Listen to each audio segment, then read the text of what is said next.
Sorry, थोड़ा सा problem हो रहा है। चलो शुरू करें।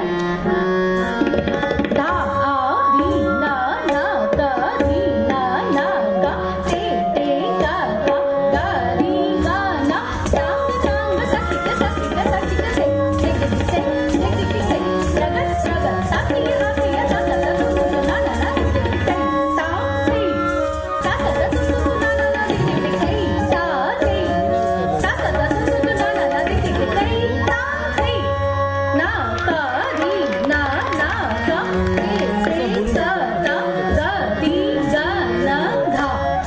एक चीज मुझे आपको बतानी है कि जैसे कथक में घुंघरू बहुत इंपॉर्टेंट चीज होती है, वैसे ही वाद्य बहुत ज्यादा जरूरी रहते हैं, वैसे ही पढ़ंत एक अलग कला होती है जो पढ़ंत हमारे लिए है।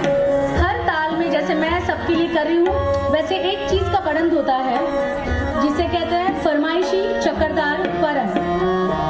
ये फरमाइशी चक्रधार परन का मतलब ये है कि फरमाइश की जाने वाली चीज, ऑडियंस में से जैसे कोई किसी चीज की फरमाइश की जाती है, थोड़ा ताबे से लगे, फरमाइश अलग अलग चीजों की जाती है। तो ये जैसे है, आप आपको मैं एक चीज बताने चाहती हूँ कि तिहाई तिहाई यानी 3 लाइन जो होती है जिसकी सम यानी पहली मात्रा वो हमेशा सम पर ही आएगी।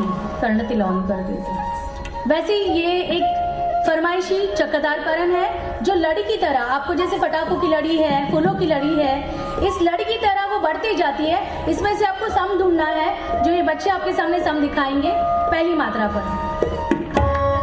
दी ना ना